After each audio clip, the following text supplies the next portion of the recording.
Good morning. Welcome to the Weekender, guys. Right, in this episode, we're going to be giving away a German starter army, the D-Day German book, the unit cards, and the command cards for Flames of War. Flames of War is having a D-Day German live launch. That's taking place on the 7th of September. Next Saturday, yeah. So you'll definitely want to tune in for that one. They're going to be doing articles and a whole load of stuff to supplement the introduction of the new Germans for Flames of War. Come and defend Fortress Europe. Ben, what is coming? What is on the cards? So there's loads and loads of stuff coming in sort of early September. They've got a whole bunch of stuff.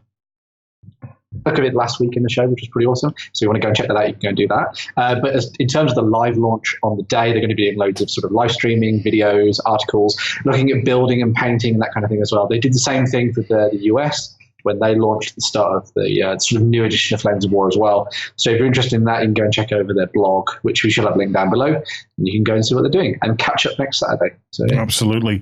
What we'll do, or what we'll try to do, and I'll mention to all of you guys here now, just so as we remember, we'll reach out to Battlefront to try and see if we can find out the Twitch channel and stuff that's going to be on, and we'll embed it onto the homepage of OnTableTop for that weekend, so that if you're along, you can tune in for that. Flames of War has been going great guns since the launch of Late War. We are even seeing a very rapid uptake even here within the local scene that has been developing. And what pleases me most is, as well as the new players, and we have some new players who are rattling through the game at a great pace, they're really getting into it. We have actually had 3 returning players who had stopped playing for a while, and I now see them going into the member suite on a Wednesday night, and they're battling out their Flames of War 4th edition. It is great. It's really going good guns. I think this slow grow league is really starting to catch on with folk. We see now they've got 2 of the big factions out there and up to date for the rule set. Yeah. So that's where you're really going to see a upswing, I think. So that's the D-Day German live launch on September 7th. In this episode, like I said, we're going to be giving away a German starter army, a D-Day German book, the unit cards and the command cards, everything you need to get that German army on the table and participate in the Slow Grow League, getting ready for a massive online global D-Day campaign that we and Battlefront are going to be running later in the year. On that topic, it's also now time to announce that we are now just a few weeks away from the launch of the Next Infinity campaign. So the Next Infinity Global campaign will be kicking off in a few weeks. We'll come back to you with a specific date, but it is fairly imminent, okay? And we are going to see where the community of Infinity take the story next. So what, this is the 3rd one we've run? Were we into 3 or 4? This might be campaign 4. I think this is 4. I think it's campaign 4 that we're about to launch, yeah. So this is the 4th exploit. I don't want to give too much away about it because obviously there is, with the launch of these campaigns, it comes with a pack of new background story and new locations and things like that. So it lets you dive into the narrative. Yeah. It's one thing we do know is Yu Ching will be super fantastic great. Oh, Yu Ching number 1. It's going to be a fairly short and sharp campaign, this one. So I think this campaign's just a 4-weeker. That is the idea. Yeah, it's going to be blisteringly fast. It's going to be fairly intensive, guys.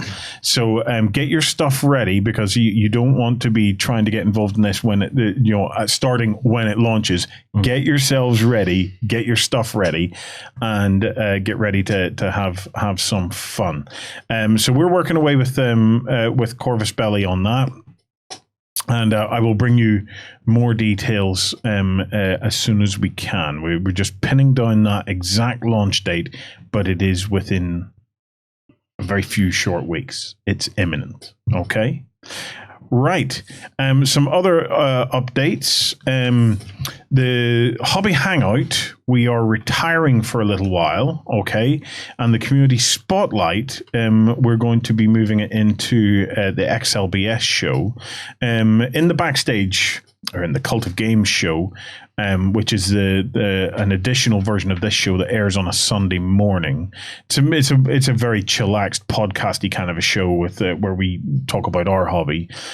We wanted to pull it back into there so as to give us an opportunity to not only talk about our hobby, but also about the community's hobby as well.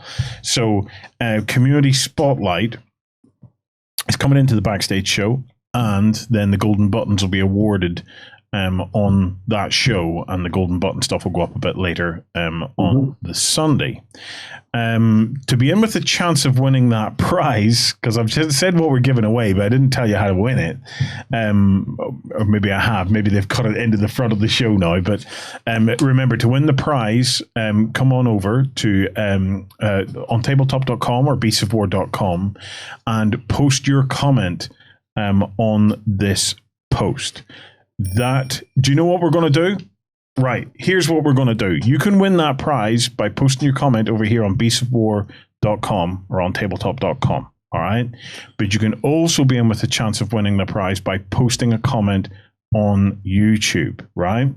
But any comment that you post here is going to be worth 2. Okay, so whenever we come to do the random picking, you get 2 entries for a post over here at beastsofwar.com. You get 1 entry for a post on YouTube. Now, it's not that I don't love YouTube or love them any less, even though that they're deliberately suppressing everything that we do. They are. They've read that now, so that they're going to suppress. Yeah, they're going to suppress it. Demonetized, done. I remember the day our channel got deleted, number 1. I remember sitting down in the office in Coleraine, ready to upload I think it was an unboxing for something. Yeah. I went to YouTube and it was just like, Warren, where's the channel gone? Yeah. And you rocked up going, what do you mean where's the channel gone? And it was just like, Yeah, well, and this is the thing, and this is why we row our own boat, and why Backstage stands independent of Patreon and all these places, is because maybe it's our fault. I don't trust any of them. I don't trust any of them as far as I could throw them, because the moment you use one of these services, you put yourself completely at their disposal, and it's not the people that's the issue. It's the damn bots and automations that they build. That's the issue. Whenever the world turns, as it done on us, where suddenly Beasts of War became a flagged name because some robot decides, well, that sounds dodgy. That within the parameters of deletion and termination. That sounds like every video they have has a brown blanket hanging in the background. So some stupid bot goes, and these organizations are too big for you to talk to. They don't care. And there's no insurance on your content if they do it to you. No. So we row our own boat, and that's why if you ever can, your support of the Cult of Games backstage is massively supported, and it's great because we can use all the brown blankets we want. No problems at all. And to bring the conversation full circle, I said, so it's not that I don't love YouTube any less. After all that, it's because we have been undergoing a spammer attack. Yes. For probably that same from YouTube is doing it. Spam. That's just a joke. We have been under a spammer attack. There's been a massive increase in the number of attempted spam accounts. Okay, so we've had to bring in some new anti-spam measures. Okay, and some of our community members are getting caught up in it, and they're finding it difficult to post or whatever. So what I'm doing is, the whole reason I'm giving you 2 entries for a post on tabletop.com is to try and encourage you to come in and post a comment, okay? Because we want to try and see how many of you are getting caught by the spam measures, so that we can go in and try and tune them down, because there's a lot of kind of like manual acceptances and things, right? So here's the thing. It's easy to get caught out though by spam filters and things. I remember I emailed a bloke and then I talked to him about a week later and I was like, oh, did you get my email? And he's like, I threw it in the bin. I thought you were a spammer. The way you wrote that email, that's totally affronted. That's like, that's a perfectly well written email. Offering to buy your bride. The title on there? There's something in there that tipped him off. Was it the moment that you told him that you were a Nigerian prince and that you had 50 million to stash? But this is the difference, right? In our spam protection, if you do get locked out or whatever, you can write a little message to us, okay? Fill it in, because it's those little messages that let me know that you're real. And the difference between our bots and YouTube bots is I don't let our bots do it all on their own. We go in and we manually double check everything. You put a pair of human eyes on there. We will find you and help you if you're having an issue, but make it easy for me by writing a nice little "I love you" message in that box. So as I can. Dear Warren, today I tried to post in the forums. I couldn't. Please help. Yeah, that would do. Yep. If you mention me by name, because spammers aren't going to know who I am. Yep. So but don't be saying like, hey, you look cute or anything like that. No. So immediately go, nope. No, because RussianBrides.com already sorted me out. It'll be Justin. It'll be accepting all those ones. Thank you, but no. So yeah, if you want to win yourself a German army, complete German starter force, I think is the way to describe this one. Come on over, okay? Another thing that's worth mentioning is that this weekend is actually the 80th anniversary for the beginning of the Second World War. Mm-hmm. Jerry. Yes, it is. I'm going to pass over to you, man. I'm going to hand over to Jerry on this one. So this has actually come up in the article as to whether or not this is the start of World War I, World War II. Oriskany and Yavasa have been doing the invasion of Poland, and they've been doing it as a forum thread where people can get involved and sort of give a bit of back and forth and interact with each other. So they've started off, there's history in there, start off from the sort of political position prior to the launch of World War II and how things actually progressed and the Germans invaded. They've been playing some games at various levels, sort of strategic games and hex counters, and they're also planning on doing some sort of live streams and using the SitRep podcast as well to get those out. But they've been doing an awful lot of back and forth with the community as well. So when they said this was the start of World War II with the invasion of Poland on the 1st of September, so this is the 80th anniversary, one of the first comments in there was, but other people have suggested that the Japanese invasion of China is actually the start. So the guys have been in there having a chat. Did the Japanese invade China before Germany invaded Poland? Yeah. And this is why when it comes to tying down where the start of the Second World War is, it depends where you are in the world and what you decide is important, because Italy and Japan were both allies in the First World War. They didn't get what they wanted to out of the end of the First World War when reparations and the treaties were signed. Mm-hmm. So Japan started ignoring things like the League of Nations that they were part of to invade Manchuria, Korea, Vietnam. They just started going, this is all ours now, at which point the First World War kicked off and they ended up joining the Axis powers simply because they were falling out of the League of Nations. But not to derail too far. But it's interesting that time period where Japan invaded China and stuff, because this is the same time is that the same time as Japan invaded Korea? Yeah. And stuff all around the same time period. And if you watch that movie, Empire of the Sun, is that the one with the wee fellow who gets put in the concentration camp? Christian Bale. Yeah. Isn't that what's happening? Isn't Japan invading China during the start of that movie and stuff? I think so. I want to say yes, but I can't honestly remember. I think he gets caught up early on, and he's there whenever the Americans land later on. But yeah, so it's an interesting question. Is that the start? Yeah. So as far as wars being declared, Yavasa and Oriskany have decided yes, the 1st of September with the German invasion of Poland is where, when wars are declared, this is the sort of the striking note for World War II, and they're going through from the geopolitical point of view and also gameplay point of view. So what actually happened? an awful lot of people, when they think of the invasion of Poland by Germany, they think of an awful lot of German propaganda, which is Polish guys on horseback hitting the tops of tanks with swords. And that didn't happen. But anytime you talk to people about what happened, it's they capitulated so quickly, there was no real resistance, they were outdated, their military wasn't up to par with the German military, whereas the actual facts behind the invasion are much different. The Polish infantry was at least a match. The Polish armored vehicles were at least, if not better than the Germans in many respects. The Germans really, they had tankettes that were there for training. So the Panzer 1s and Panzer 2s weren't meant to be frontline tanks. They didn't really have anything until they got those off Czechoslovakia, so the T-26s and that sort of thing. So the Polish armor was comparable. The Polish military was comparable. They hadn't mobilized. So they've been getting down into the nitty gritty, going, here is this sort of 4 to 5 week campaign of the German invasion that kicked off the Second World War as we think of it. And actually, here is how you can replay this.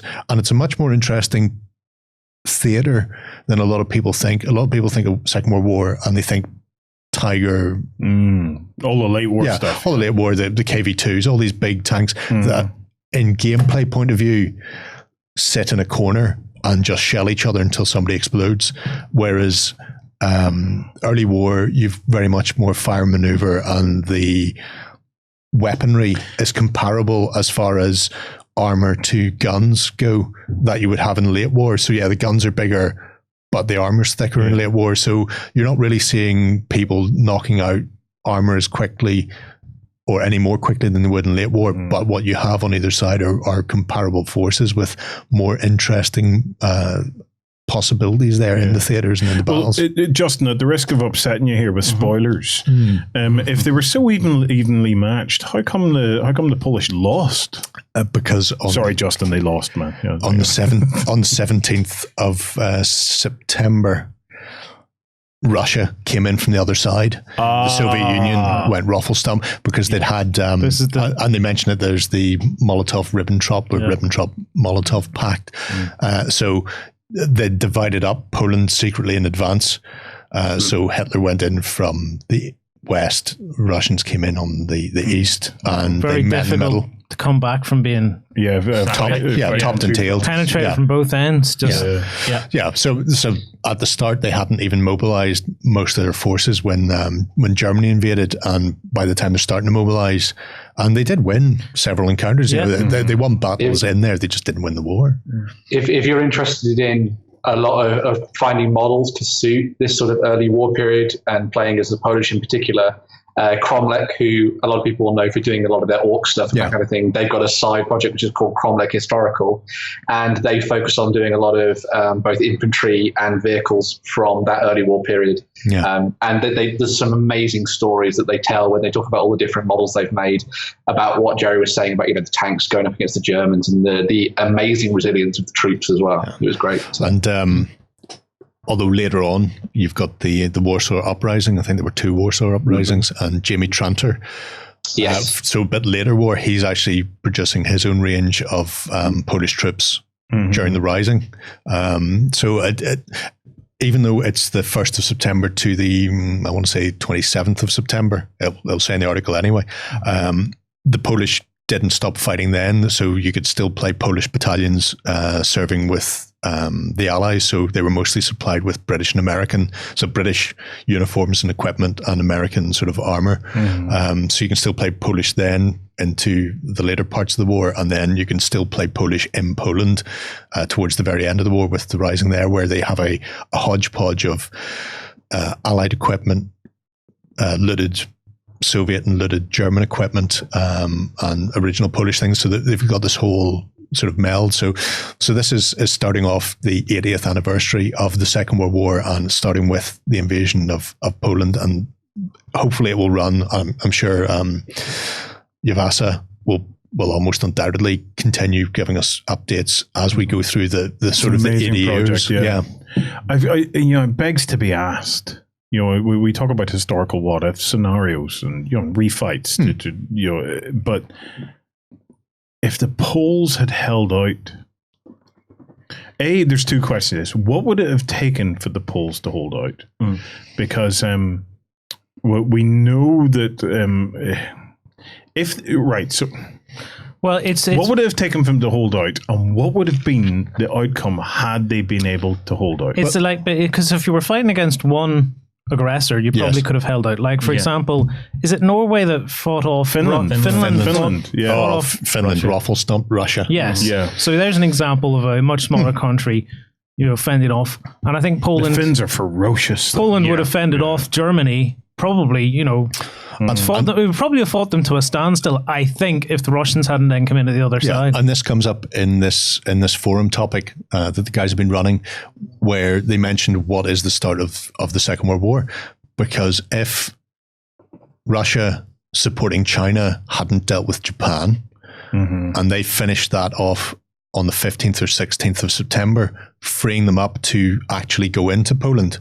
So at that point, if Japan had won there and Russia and the Soviet Union couldn't redirect the forces into Poland, in that case, Germany is fighting a longer, more protracted war in Poland, at which point then perhaps the French, who'd already signed a treaty saying that they would support Poland, may have actually mobilized and pushed troops in to support them. Yeah. And then the UK could have come in, and that throws a whole other complexion onto the actual way the war would have panned out.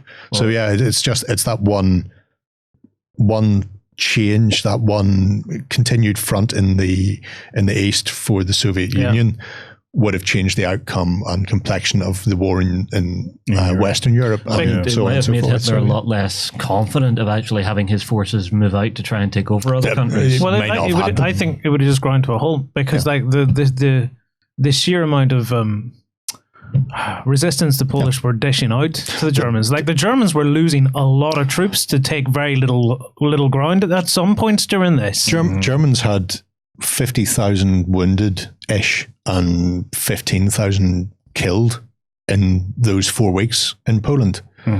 If the Soviet Union hadn't come in from the other side, that could have been much higher. They could have been, looking at an army wiped out before they'd even gained any traction. So there's an awful. It's a fascinating thread, and the guys are very active in there.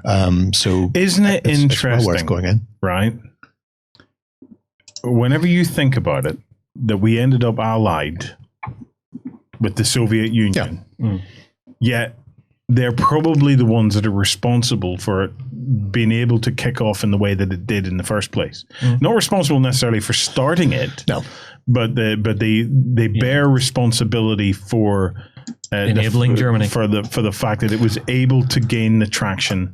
And I imagine next year would be the equivalent of 1940. So towards the end of next year or 2021, as the 80th anniversaries roll around, we'll probably see that point where you have Bagration, or is it Bagration? Anyway, the German breaking the treaty with Stalin, invading the Soviet Union at that point, because up until then there'd been a non-aggression pact. Do the Soviets really care what's happening in the parts of Europe that they haven't carved out? No. Although once Germany swings and pushes into their own territory and they start losing land there, that's the change. At that point, there's insanity in this. Right? Yeah. It's war. There's insanity all through war, but there's an insanity in this, right? Whenever you take it, the Germans would have known full well what the Poles had went through. That fighting a war on two fronts was ultimately their demise. Yet they ended up in exactly the same position. Yeah. So that had it reached the stage where the Germans had no choice whatsoever but to break that non-aggression pact, because it seems absolutely insane to me. For them not to retain some sort of a pact with the Soviets, because if your sights are set on the West, the last thing you need is a war on the East. Yeah. So but he wanted that. He wanted the breadbasket. But he couldn't have been right. We talk about the probably more the oil and the oil. To be honest, because at that point, like up here, they don't really have access buy it. Turn around to the Soviets and say, well, we'll lend lease it. We will buy that oil the from you. Soviets could then just turn it off. They could be like YouTube and just turn off their oil channel. Londo Malari summed it up best when he said, no amount of dinging Stalin's dong is then going to bring that online. Only the heir to the throne of the kingdom of idiots fights a war on 47 fronts. Well, here's Learned that from Babylon 5. There's actually a very interesting YouTube documentary out there which actually looks at the... Is this done by some dude on YouTube? It's some dude on YouTube. Okay, but great. What they look at The is pronunciation will be spot on. Yeah. What way was it? The geopolitical power was transferred depending on who controlled the overall continent that Europe and Russia and everything is based on. So whoever controls that controls the world because of the way that resources and stuff are spread out. I'll try and hunt it down and link it down below, but it was a very interesting one. Yeah. I get what he's saying, because you would have the vast quantity of oil and this, that, and the other would be under your influence. Mm-hmm. Yeah. Well, if you want to check it out, the links are in the show notes. Yeah. But yeah, we're entering, I was going to say we're entering a really interesting period now of anniversaries. But do you know what, guys? This weekend marks the start-ish of an insanity that still affects us to this very day. The shit this world is going through, even at the moment, it can all be traced back to this and before. You know, I don't think it ever stopped. You know, I think we're still fighting aspects of World War II to this very day. Right, let's talk some news. Ben, AOS, Age of Sigmar news. Ben, what is going on in the world of Age of Sigmar? Okay, so this week and weekend was the start of Nova over in the US, and Games Workshop released some awesome previews for what's coming for Age of Sigmar. And this was all following on from the ties, which we talked about in weekend as past over the last couple of weeks. And this is for a new army, which is called the Osiarch Bone Reapers. And they're a new vanguard of undead serving the Lord of Death himself, Nagash. It's the Tomb Kings. It's like Tomb Kings mixed with Indians, mixed with Persians, mixed with Chinese, mixed with Japanese. It's a whole bunch of different things, but it looks really, really cool, in my opinion anyway. So this is a force that is made up of warped and crafted bone by all the different sort of summoners and sorcerers within Nagash's thrall. Think a little bit like Wraithbone, maybe, from the Eldari, or Eldar, however you want to say it, in 40k. And so they have made these bodies of bone and then infused them with not just one soul, but hundreds of souls, dozens of souls of all these warriors that they have reaped the souls from all the different... Oh my God, look at these models! Yeah, so it's led by the new Mortarch called Orpheon Catacross, who is the guy who looks a lot like Xerxes from 300, standing over all his men. Yeah. And then he is backed up by a whole bunch of really awesome looking models that we came to see this week. And the general consensus seems to be these are looking pretty cool. You know, they're a little bit different from the kind of undead we're used to, but they seem like a really awesome idea. A little bit like fantasy Necrons in a way, which is quite interesting. They are a bit like, these are AOS Necrons. They really are. We've got the Mortec Guard, who are sort of like the front line forces with their shields and hand weapons getting ready to get stuck in. Okay, right. Back and fell combat. I'm loving it. Justin, please go back to the models one at a time to we look at them, right? So Mortec Guard. Okay, so whenever we started here, these are the Catacross servants, the Mortec Guard. Yep. Now, when we started looking at these, I thought to myself, they're all right. Is there models above this as well? Scroll up. Yes, the leader. Yeah, so firstly, the leader, right? That's an awesome looking model, I've got to say. I really, really like that. It did give me a whole Tomb Kings kind of a feel, but when Ben explained it, I can see all sorts of stuff going on there. I'm loving the sense of command that you see in this model. The little guy down the front just kneeling, holding the scroll up. Yeah, it's a strong looking dude. Okay, go down then. Okay, Mortec Guard. No, these guys struck me as weird. They didn't look like skeletons, but then when you explained that it's all kind of like bone that has been warped and kind of shaped, it starts to make more sense. So they're what? They're like skeletons wearing exoskeletons. Yes. Well, I was going to ask you this, Lloyd. But no. What are they then? Is that bone armor? They are bone constructs that I think like a statue that is then infused with the souls of the dead. And So there's they're many like souls in one construct. Yeah. So, for example, the same, like, there's always like a dominating soul that controls it, but it means that if the body falls over or something, then a new soul can come in and control it and all that kind of thing. It's a little bit like a sort of mockery of the Stormcast Eternals in a way. Yeah. You know, where they're like fused warriors into their armor and all that kind of thing. You've got this like weird death version of them. And the same thing sort of carries on throughout the rest of the units as well. And they all have their own personalities, a little bit like how the Necrons will sort of change with the newer editions of 40k. So the second set of the Kavalos Death Riders there, who they're like brash and impetuous, and they're all out for valor and glory and all this kind of thing. So they're probably the souls of those kind of valiant knights and that kind of thing that were roaming around the realms, and they've sort of been drawn into this new army of undeath. So but then I've got to ask you guys, right? So what's your preference? Because, you know, I'm looking at these skellies-ish, if you want to call them that, and I'm just wondering, do you like this approach to this kind of army, or compared to, is it Harryhausen kind of skellies, or Ray Harryhausen? Yeah. I kind of see what they're going for, but I always loved the design of the Tomb Kings. So that's firmly where I would plant my feet for an undead force. Yeah. I don't know where I stand on skeleton horses. I've never seen skeleton horses done well, and I think that still stands. I would agree. I'm looking at these, and I'm not. Yeah, they're okay. I don't know. But I like budgie head on it. Workshop's skeleton horses and things. Yeah, I don't necessarily. I just don't like skeleton horses in general. I just think skeleton horses are an odd looking thing. Now, if it's a zombie horse, that's fine, because you've still got some of the muscular and stuff there. A horse, right? So the thing about a horse is, a horse is a horse, of course. A horse is a horse, of course. A horse is an intimidating thing because of its bulk, right? If a horse came at you, Justin, right, it's its bulk that would. I know. I used to live in the countryside. That would worry you, right? Well, I didn't mean. There are two types of people in Ireland: those who own a horse and those who don't. Yeah, I apologize. I didn't mean to bring back scary memories of your horse thievery days.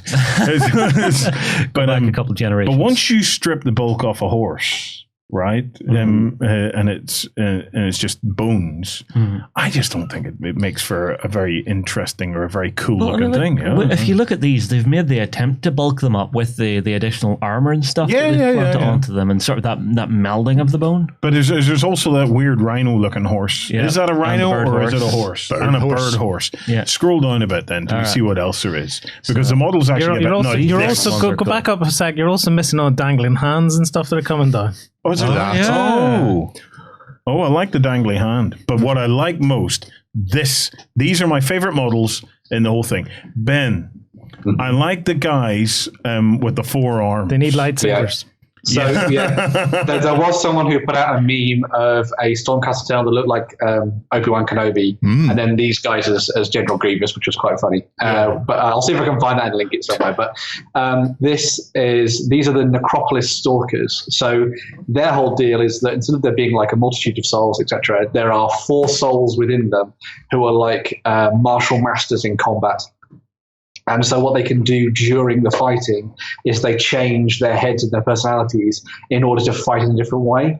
So if they're coming up against a certain enemy, that one version of the souls within them is better at fighting, and it'll switch to change up and fight them. Which so really cool. Are the heads swappable on these, or what do you mean by that? As in, like, 4 heads. They've got 3 or 4 heads. Yeah. I wonder, do you leave them twisty? I'm thinking you're man from He-Man. Well, yeah, it's funny you say that, because I'm thinking of Many Faces, and if you scroll up, you'll see Rojors, I think, as well, from He-Man. How far up am I? Oh, no, right. Not the top, but stop.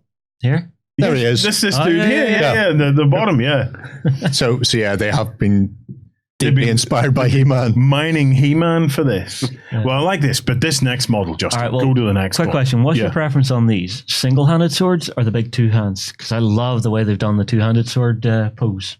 I think that'd be really awkward. How do you swing with the 2 arms at the same time thing? I don't know. I've never had 4 arms to try, so it's... Right, hang on. Swing this one. Swing. Swing the other one. Oh, swing this one. Oh. All right, the next thing It's up. not right. It's not. It's not right what you're doing.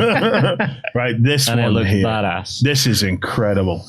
No, Except if you're playing Age of Magic, then it's not going to be powerful enough. no, I love this. I think I love all the little creepy gribbly legs. I think that is just amazing. Well, they look like people's arms. Well, it's a sentient or a semi-sentient war engine. So it actually has like a mind of its own, but then obviously it has all the contraptions and stuff built on top of it that they're using to make it into like a catapult as well. So. You know what you could do with this if you were looking for a bugs type army? You could probably swap the heads off this, and they would look a bit like bugs. Yeah, you can kind of do that, maybe. Oh, I would clip Gene Stealer heads or Tyrannid heads and stick Tyrannid. Well, you would run it as a Tyrannid army. That'd be a weird. It could be like a genetic experiment. And like some sort of weird, It's gone horribly, horribly wrong. And you, Horribly right. Magos, you've gone too far. yeah. Do you know what? And these guys are called the Tithe. Well, so the army as a whole is called the Ossiarch Bone Reapers. Oh, the Tithe Bone was Reapers. the Tithe is the kind of narrative that is sort of driving forward this next stage of the fighting. So the Ozzy Osbourne Bone Reapers, right? Got it. Got it. Lovely. What about Warcry? What's coming up?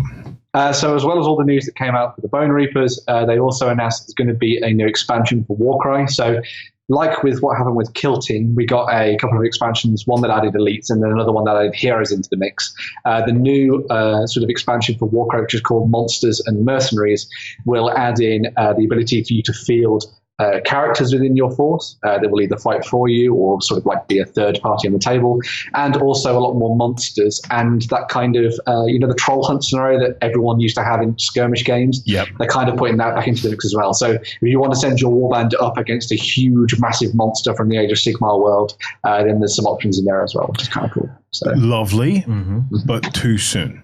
Really? people have been saying it might be a bit too soon. It's way too soon. That should have been first quarter of next year. Well, for many of us, Warcry is only just settling in. Okay, we need at least a 6-month season, maybe longer. Yeah, but they are going to be starting to look towards Christmas sales for that kind of a release. Yeah, but it's too soon. Give Warcry a little bit of space to bed in. Warcry could end up being the most popular game of all of them. It could. It is seriously has that potential. I see where you're coming from, because you look at the Warcry stuff, and I've looked at it a few times now. I've been wandering through the store going, oh, that's so amazing, lifting up the boxes and all this. And that's all I've had time to do. Yeah. And there's another new release set coming out. Yeah, it's too soon. It's too soon to play with the dynamic of Warcry. It's absolutely something they should do. I just wish they had sat on it for maybe another 5 months or something before looking at raising that. Because even if they didn't release that till Christmas, it's too early to talk about it because it's distracting us. We just need to keep our minds on how what you would you have effectively preferred play. then? Would you have liked more warbands or expansions to existing warbands? Give people a chance to paint the warbands Yeah, for the core game that's I don't only want just come anything. out. I don't want anything. That's my point. When I was talking about wandering through the store, all I've had the time to do is look at it and go, oh, I want that. That's it. That's all I've had time to do. But Games Workshop's a big company and they need a lot of money. Well, there was plenty of other product ranges they could have talked about. I just think it was too soon for that. If you think about it, right, Warcry is out. There is the rules for the other kind of war bands, okay, but there are no rules for Chaos Demons. Okay, I don't think any of the demon-y kind of armies got one. It would be nice to have had that. Yeah. But likewise, I can understand if they don't. That's fine. Yeah. If you want to release some stuff, there's been two fabulous terrain sets for it. The great thing about Warcry in its terrain is that every time you buy a terrain set for Warcry, you get a terrain deck in it. And this is the great thing about Warcry as an organized play system, is that everything is laid out for you. Yeah, it's the same for everybody. Yeah, so that terrain deck, whenever you draw that terrain card, it tells you exactly how you lay it all out. Even stretching back into their existing terrain, ranges and repacks, doing some repacks with the cards for those of us that have maybe never bought that terrain. This gives you a reason to go and buy that terrain, and and that's fine. That gives you that little bit of something different, but it allows people just to get the chance to get to grips with Warcry. Now, can I buy that deck on its own, or do I absolutely have to buy that I'm not terrain sure. set? I'm not sure if you can buy the terrain decks on their own. Because I'm just thinking, because I mean, like one of the sets out there, it's the old graveyard set that The Mausoleum. Yeah. Gardens of Moor. Yeah. So if you already have that, do I have to rebuy that entire terrain set just to get the deck, or can I grab it on its own? I would like to know that. I can't say that I have seen the decks separately. I can't say that I have. I certainly haven't seen them out in the stores that we have here. So, yeah. But that's your lot from Age of Sigmar and Warcry. And next up, 40K. What do we got coming 40K wise, Ben? Cool. So the big thing that came out to begin with, I mean, there's two massive things, but the first one was the announcement of the Psychic Awakening. For the world of Warhammer 40,000. So they're going to be pushing the story on another step. There's going to be a whole bunch of new stuff coming to this fore. There was a teaser trailer which showed a Grand Inquisitor talking about dealing with the rift through the galaxy and having to turn to some slightly unorthodox methods, as I put in the article, unorthodox for them methods with dealing with all the Xenos and Chaos threats that exist that are threatening the Imperium. And towards the end of the trailer, she opens a book, and out of it springs a sigil that is for the Howling Banshees. So potentially they're going to be delving a little bit further into this psychic web of mysteries and working alongside the Eldari, the Eldar, to try and bring some new psychic elements to the Imperium forces. This then manifests itself into new ways. So they've said that this is going to be a multi-book spanning campaign that covers the entire of the Warhammer 40,000 galaxy. There are going to be new codexes, new expansions, new miniatures for a whole bunch of stuff, revamped miniatures. And that brings me to the announcement that they made that they're going to be doing a new plastic Howling Banshees kit, which you should see a teaser for in the post, which hopefully means that as a whole, we're going to get a whole bunch more of these Aspect Warriors back for the Eldari alongside some revamped Phoenix Lords. That would be awesome. They have set there for a very, very long time. But this also means we're going to get a whole bunch of other stuff as well. So a bunch of sort of the Imperium factions are going to get some updates too, including the Raven Guard, who are coming to the new Primarisy world of the Space Marines. What is with that haircut? What is that? That's his Tobey Maguire haircut. That's emo Spider-Man from Spider-Man 3. Yeah. So this is Chapter Master Kayvan Shrike, who has been redone in Primaris. I believe it's like a Phobos armor variant, which you can see there. And despite a lot of people also talking about his amazingly emo haircut, a lot of people have also quite liked it as well. So it's been an interesting model to see. It leans towards that anime sort of look. And, Games Workshop's still working on trying to penetrate into Japan. Jerry, help me out. Maybe here. they like it. What is this? What am I looking at here? Well, two things. Right. On the anime front, anytime an anime character has one eye covered, they're evil. That's a fair point. And he's another existing character who's been Primarist. Yes. Which just goes to prove my theory that Primaris are chaos. He's a chapter master. He's gone through the Primaris thing and he's come out with one eye covered. Chaos Primaris. I win again. I do have to admit, recently I was working through the web store, recategorizing all of the novels. Yes. And I came across one which really surprised me that I had no idea about. Right. Apparently, during the Horus Heresy, Rabute Guilliman tried to set up a second Imperium in Ultramar and going, no, Terra's screwed. It's screwed. We'll just set up an Ultramar. It's going to be great. We've got a new Emperor. He's right here. Have a look. Whoa. Hang on now. Which book is this? I'm trying to remember one. Pharaohs, was it? Right. Okay. An old, was he trying to set up a new home for the existing Imperium or a brand new Imperium Secundus? So hang on a second here. Then that makes him he is now the bad guy. I win. And now he's the one that's come back with all the Primaris. Yeah, kind of, sort of, maybe. I don't know. I'm confused. I need to get this book and find out what the hell's going on. Right, we're getting the book. We'll get the damn book and we'll find out, because I want to know where all this emo-ness is coming from. And but it was funny when I walked in. I went to Jerry. Jerry, I hate you. You're right. The Primaris are chaos. And he went, oh, what do you mean? I told him that. And he went, oh, I didn't know that. Well, no, we do. Are you sure about this? Or it's okay. Do you know what? It's for another episode. All right, fine. That's okay. Okay. So and that's Master Shrike. Master Kayvan Shrike. Right. Who is Kayvan Shrike? Why have I never heard of this dude before? Oh yeah, he's been kicking around for a while. He's had a model before. Yeah. He's the chapter master for the Raven Guards. They're all about dropping on people's heads and ripping them open with his talons. Nice. So the sculpt there is more or less the same as the old sculpt. They've just embiggened him and put him on a bit of rubble. Yeah, I like all these extra accoutrements on his feet.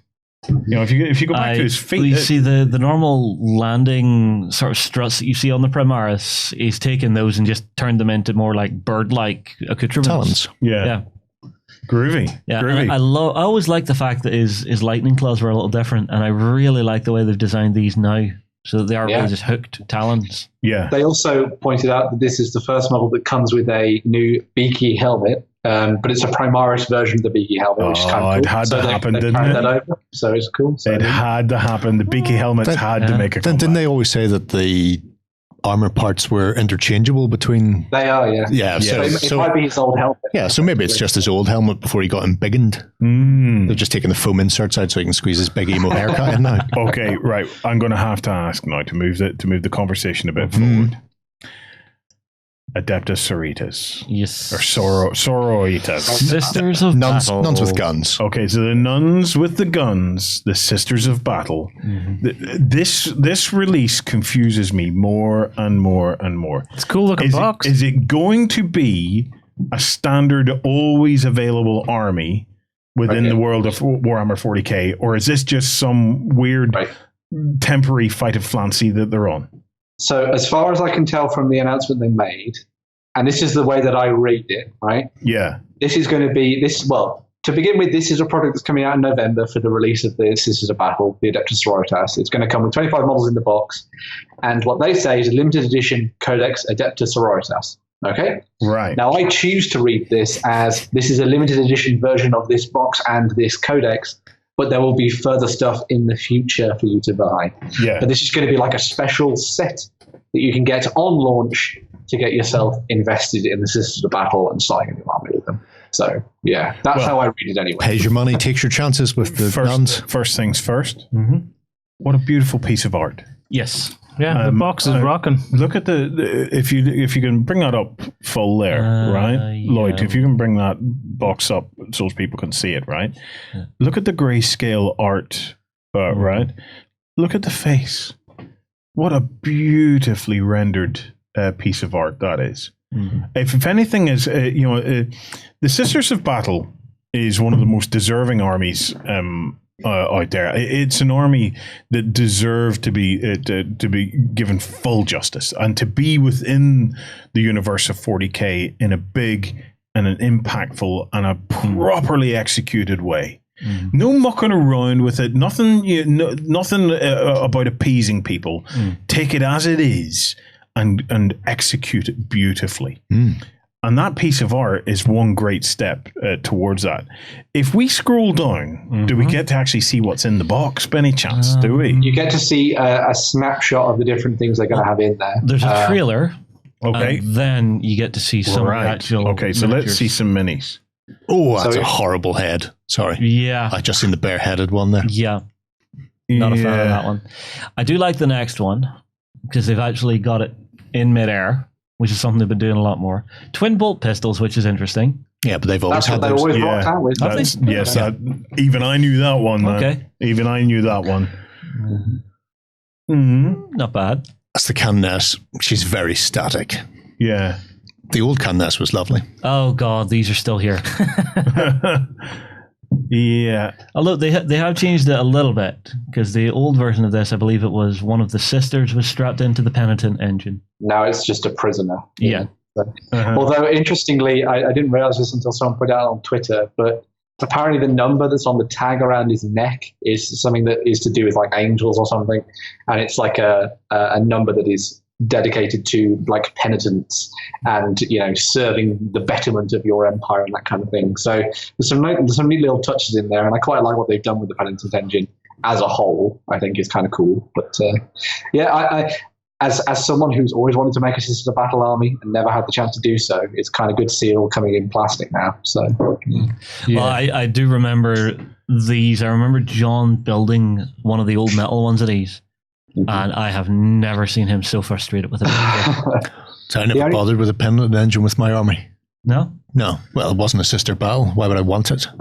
So my sister's army is 100% sisters. Fair enough. What I am interested in is what points value that box set's going to be. Yeah. Because 25 Sisters of Battle does not an army make. No. Not by a country mile. So unless they would have to change the... Because it does say it's an army. Yes, the Codex and army. It says 25 Citadel miniatures. Yeah. So my money is on, you're going to get maybe 2 5 sister squads, and then maybe some other stuff around. Yeah, so you'll maybe get even if it's something like that. 20 sisters and 2 vehicles and 3 penitent engines. That's less than Primaris. That's not a as sisters currently are, and as they were in the Index. That's not a fieldable force that would have any ability to go toe to toe with anything more than 50 guardsmen. But so would it stand toe to toe with a Start Collecting box? I have no idea. That's what I'm saying. They would have to have ramped it up massively. Yeah. Points wise, they would have to change the sisters and how they operate to make that viable. Possibly. Do you know what? I'm sitting here. I've been trying to bite my tongue. I've been trying to bite my tongue. No, I'm going to unleash my tongue. Right, go to that pennant engine. Right. No, I want to be careful here because I don't know enough about this. Right. Careful now, you need to flex your tongue, get it ready for this. Right. That previously had a Sister of Battle in it, didn't it? A Dishonored one, yes. Yes. So that was how it stayed within the theme of the Sisters of Battle, right? Yes. Do we know if I can put a Sister of Battle in that, and or is there a particular reason that it was removed? I obviously don't want to stray into the realms of. What you're trying to avoid is possibly what the reasoning was. Yeah. Let's just leave it at that. Well, there is artwork that exists of the penitent engine not just having a disgraced sister in there. There are ones that have prisoners in them instead. Right, okay. So it's something that exists in the lore. So. See, I don't know enough about it. I don't want to go down some weird rabbit hole, but I want to ask the question because I'm just curious because I like the idea of a Sisters of Battle army being Sisters of Battle. And I like the idea of a disgraced member of that faction. Yes, going through this to actually regain her honor and get back to being a regular Sister of Battle. She doesn't need to. She can just join a Repentia squad and just charge. Exactly, a fair point. Why, I've got 30. Right. Well, no, I'm just very, very curious. So, Sisters of Battle are on the way. What about Necromunda? So there was only a little thing for Necromunda, a little teaser, and that was it's going to be a new crew, a new house joining the world of Necromunda, and a lot of people are speculating that it's going to be one that is very bloody, that is very grisly, and is very dark. Is it Ratskins? It's not Ratskins. How dare they? Apparently, it's a cannibal, blood-feasting, weird cult that lives. Nobody cares about scabbies and scalies. Nobody cares about them. Where's my Ratskin nation? It's another army that we can hardly tell from the other armies that are already there. Well, if they are going for the cannibal bit, it sounds like it's the scabbies and scalies, which was an unusual underhive grant, but not as good as the Ratskins. Okay, well, we will. If you haven't heard Jerry talk about the Ratskins before, he has done this on Weekenders before. I'm just saying, they're great. I know. It sounds fun to me. They should get floating guys in suits like House Harkonnen. I'll be all for that. That would be cool. With hot plugs. The big news this weekend is the launch of Aeronautica Imperialis. Okay, so this is the new. I was going to say this is the new World War II fighter game based in the world of Warhammer 40k. It used to be in the realms of exclusive within the realms of Forge World. Forge World, yeah. But now it's come out of Forge World, and we have these plastic kits as Games Workshop take it on and open up yet another front. In their battle with the rest of the industry to control every aspect of gaming. The question is, I wonder will it take? I wonder, will it take, or could we possibly have a wee Dread Fleet on our hands here? Honestly, you're going to get a big hit from the nostalgia because Aeronautica was out once before, wasn't it, Jerry? Yeah. Oh, God, yeah. Yeah, it was massive for Forge World. It'll be interesting to see how it goes because they've rescaled this, I think. So this scales to Adeptus Mechanicus or whatever, Titanicus. But it doesn't play with it. It doesn't matter because it plays on a hex. So long as it scales, because it's easy to replace the bases. Yeah, but I'm wondering if they decided that they'd keep the scaling the same, why not make it that it could have interacted? But here's where they could be going with this. That's an interesting decision because the only reason I was even mentioning a Dreadfleet thing, if you remember back, Dreadfleet was a Warhammer Fantasy ship battle thing, right? It was a nice product. It was a nice product, components, but it kind of bombed, and it kind of bombed because it went nowhere. It was too self-contained. It went nowhere, and you couldn't use it within anything else in your collection, and it really was just a one-off kind of a purchase, and so on and so forth. People were crying out for Man of War. Yeah. And what they got was Dreadfleet. Yeah. Now this, okay, I was wondering, could it go the same way? Because, I didn't see it being scaled with anything. However, if it is scaled with Adeptus Titanicus, that's a very, very interesting move on their part. Because we've all been talking about, wouldn't it be great to see Epic 40K return? Yeah. Here we have yet another, what would you call another piece of that facet. Puzzle? Yeah. Another piece of that puzzle has just made its way to us. So the hex spaces, I know there'll be some people out there that love it. Yeah. There'll be some out there that don't, and there'll be some that just don't care. Yeah. But the fact that the models are in any way scaled with any existing range gives me some hope that there's a longer term strategy behind this, and it's not just a one-off like a Speed Freaks kind of a thing where it's out and well, that's the end of it, really. Yeah. For me, this one pulls on my heartstrings because it actually ties into one of my favorite novels from the entire Black Label range, which is Double Eagle, where you're actually following Imperial fighter pilots during an air war, and seeing how that's fought out is so different to any other book you'll read from Black Library. Yeah. I can't wait to see these things. I'm looking forward to it. I really cannot wait to see these things. Ben, what do we know about it at this stage? So the sort of core set that's going to come out to begin with is focused on the idea of the Imperials versus Orcs, as you've probably seen looking through the pictures. So the Imperials get Thunderbolts, Marauders, and Marauder Destroyers. And on the Orc side of things, you've got the Dakka Jets, which everyone will know from larger scale 28mm, and also fighter bombers as well. So they've got some Orc stuff in there too.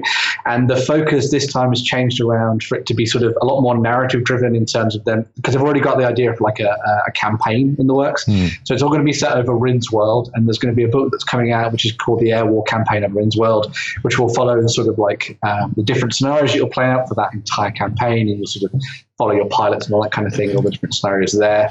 This is also then going to come up with a whole bunch of extra boards for the game as well, and you'll also get some terrain elements for it too, which I thought was really, really cool. I think the hex-based thing is a really interesting one here because it makes the game a little bit more accessible, because you can just play it straight out of the box once you've got all the models put together, which I think is really cool. But it'll be very interesting to see where they go next with this, and obviously a big thing with anything that Games Workshop do now is you've got to see whether or not they're going to support it going forward. And they seem to have done that a lot with a lot of their games. Blackstone Fortress has seen 3 expansions now. I would imagine, Necromunda and all sorts of things, Blood Bowl, everything has got loads of expansions and lots of stuff to sort of fit the niches that have sort of grown up again within the Games Workshop hobby, which I think is really cool. So I would imagine that Aeronautica Imperialis is going to be pretty similar, considering the amount of stuff they've talked about already. Seems like a lot of stuff to put out there. Only to sort of make it self-contained kind of thing. So a lot of people are already considering what are the kind of factions we're going to see. So a lot of people want Tau in there, which would be really cool. Eldar would be amazing with some of their, fighter ships and all that kind of thing would be really awesome too. So we'll see what the future holds. But so far, a lot of people are Crimson Fists. Just piles and piles of so many Crimson Fists you can barely get a Marauder bomber over the top of them. They're stacked so high. That is, after all, Rin's world. Right. Next up, we're going to take a bit of a trip into Middle Earth. There's a War in Rohan supplement on the way, Ben. Yeah, so this was the final bit of the Nova news for this week. It was very big. A lot of Games Workshop stuff coming out this time. But this is a new book, a new expansion supplement that's coming out for Lord of the Rings and the Middle-earth strategy battle game, which will detail the scenarios and the fighting that happened, as well as a whole bunch of new characters and sort of existing ones getting redone for the war in Rohan. So all the stuff you would have seen if you watch the movies from the Two Towers and sort of leading into the start of Return of the King as well. So we're going to be seeing things like Helm's Deep and sort of the fight against the Dunlendings, and of course the Uruk-hai under the command of Saruman, who actually gets himself a new plastic model, both a mounted version, and there's also one of him on foot alongside Grima Wormtomb, who a lot of people know as the insidious one who sort of, put his tongue in the ear, which that's bad now. He put his tongue in the ear of the king and that kind of thing. But, lovely. As a lot of people have been talking about, the painting on these looks absolutely phenomenal. Like Lance was saying, the guy who painted Grima's tunic cloak needs an award. Looks pretty amazing. So it's really cool to see some more plastic stuff coming out for Middle Earth. And also, something that I forgot to mention is they're also doing some new terrain for it as well. So if you want to build up your own... This is the Rohan buildings, yes? Yeah, so I'm not quite sure whether it's going to be plastic or resin, because they've done plastic and resin in the past. They did plastic lake townhouses and then the resin stuff for the Hobbit holes. So, but a lot of people have been saying that they did mention that it's quite modular, so hopefully that means it's going to be plastic, which is really cool. So it'd be really nice to see if they could, provide enough terrain for you to build Edoras, and then maybe we get to build the Hall of Meduseld, the big thing at the top where King Theoden resides. Easy, Tiger. Careful now, man. Yeah, careful. We'll have to do a Middle Earth weekend or something here if we're gonna build the whole of Rohan. I have bought a ticket now. And Ben just booked some holiday time. Drowned Earth has also got some terrain from those guys over at Zen. They have a new modular terrain set, which is a shanty town. Yeah, so this was something that came out towards the last sort of tail end of last week they were talking about, and it's now available on their web store. Zen have been working with the guys behind the Drowned Earth on this for quite a while, so we've seen a lot of prototypes over the last couple of months, but now it's finally available, and they developed this shantytown set which can be broken down to make it sort of sprawl out across your tabletop, or be built up to create some kind of interesting sort of verticality on the tabletop as well, which I thought was really good. Yeah. So yeah, lots of modularity to this one. It comes with the really cool sort of airboat, riverboat thing as well, which I thought was really nice. And the thing that I'd love to see is some people using this, getting to the tabletop and sort of twisting vegetation in and around the building to sort of show the fact that it's all sort of been taken back by nature. I think that would be really awesome. So some really cool terrain for people who want to play the Drowned Earth. If anyone looks back to some of the old Let's Plays that we did, that's exactly what we did. We took all the aquarium plants and stuff and just loaded it out. Let's try and get them into the show notes. So if you're interested, come on over to OnTableTop.com and have a look at it. Yeah, Drowned Earth is a fabulous game. And it's a really interesting concept in that, the world is drowned. So all of these buildings are on kind of like stilts, or it's the tops of buildings and things that you see. It's a really interesting concept. It's the concept of post-apocalypse. Yes. When they are starting to rebuild societies and go back to explore these old cities that have just been left there to be reclaimed. Yeah. Next up, we have a new take on the classic Clank. So for something for all the board gamers out there, Clank is a really fun little sort of dungeon delving board game, which is also a deck builder at the same time. The whole idea is that you're going to be playing as one of the members of like an adventuring group in a traditional Clank anyway, that are trying to delve down into a dungeon and steal away with as much treasure as possible while causing as little noise for yourself, but plenty of noise for everybody else, hence the word Clank in the name. And so you'll be buying cards and onto your deck, and when you play them out, you'll be able to delve deeper, fight monsters, and then hopefully try and avoid making as much sound as possible. This is now being reworked into a new sort of self-contained game, which is based on the Acquisition Incorporated group, which is from Penny Arcade. Anyone who remembers those podcasts from way back in the day, before anyone knew what an actual play for D&D was, these guys were doing a podcast which was absolutely fantastic. So you're going to be playing, instead of just this sort of random group of adventures, employees under Acquisitions Incorporated who have been sent out to do the dirty work in the dungeon instead of the actual main characters, which I think is really cool. So you get some little plastic miniatures in there, which is really awesome. So you're going to be delving down into the dungeons, building up your decks, trying to steal as much treasure as possible.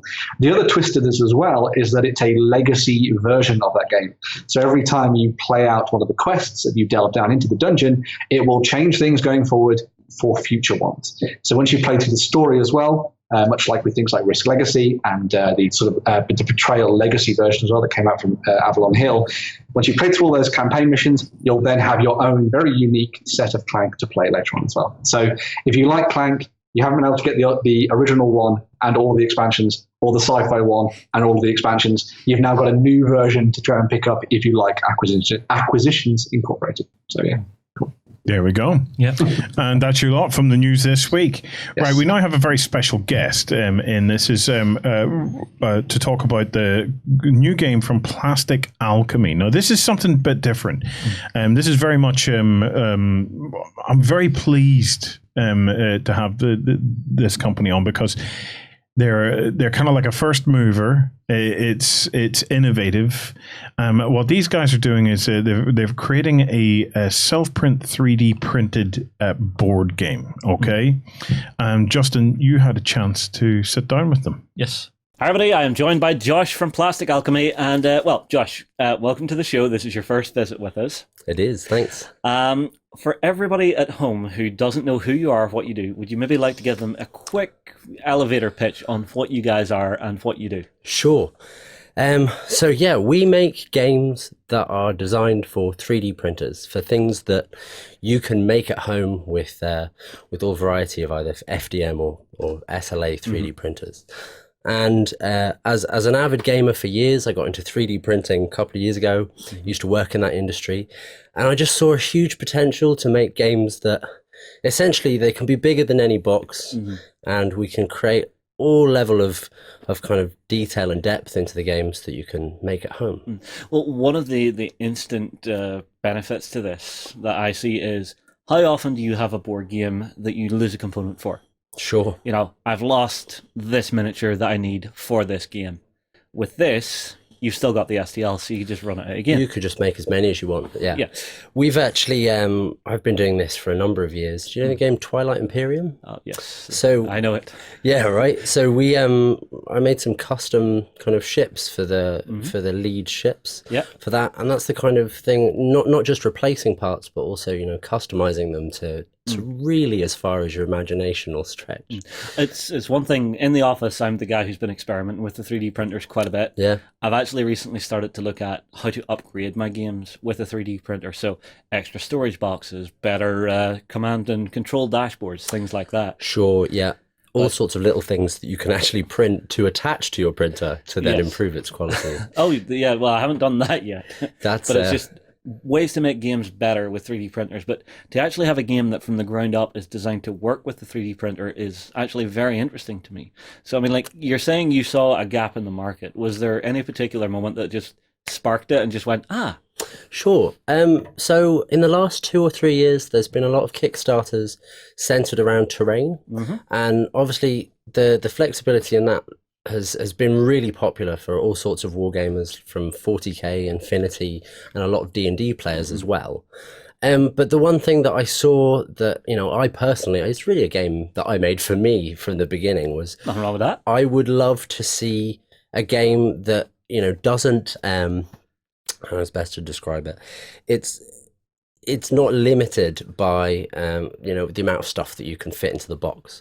And we could see that with the whole digital distribution of it, I can give you new miniatures at home without any cost to me. So, well, except for your design, of course. Except for the design cost, but I mean, just in terms of manufacture and everything. So we can send you new miniatures. Yep. It could be Christmas, and we're like, hey, have a Christmas tree model. Ooh. And that's the kind of thing that I don't see anyone else doing. And I basically jumped in and thought it was a good thing to do. Now, this is the first game you've ever designed. So this is Cordran Conflict, yeah? That's it, yeah. So what is the game at its center? What's the key sort of idea behind it? Sure. At its core, it's a 6v6 miniatures skirmish game. I wanted something that could play quickly, but also had a real tactile, fun nature to it, and also didn't sacrifice on the depth. I really wanted to make it fast, so no character sheets and no having to pass lots of rules. And I kind of often describe it to people as if you took HeroScape, XCOM, and some level of like maybe infinity and put them together. I see. Well, I mean, like, it's from the sound of it, you're trying to build a very simple game engine that has great tactical depth to it. That's the hope. Yeah. Well, I mean, like, we've played a couple of games off camera, and that's what I've seen so far. I mean, like, I picked this game up in 3 minutes, I would say, just a rough estimate. You basically gave me the breakdown on how the stat cards work, and from there, everything's in there. It's all baked in. So, I mean, like, if you want, I'll show one of the stat cards off for you. Sure, go for it. So, now, if I get this wrong, laugh mercilessly, and then correct me. Hey, of course, no worries. Okay, so this is your stat card. So, the first thing you see here is, in the lighter grey here is where you can move to, and in the white is where you can attack, yeah? Correct, yeah. And in the center is where your miniature is. So if you're on the board, this is what you're doing. You've got a couple of special rules here on some cards, 1, some 2. So yeah, just to break that rules part down, another thing, big influence, I love Magic the Gathering and the way that the keyword system essentially creates the complexity within just bending the rules a little bit. So the basic thing is every unit can move and attack, and then any other action or ability that's unique to the different units and the cards is written on the card. And you really don't need any more rules than what's written there. Yeah, and you can spend as many of your actions on your miniature as you want, but you can only do each action once unless you have a rule that states otherwise, yeah? That's exactly it. Okay.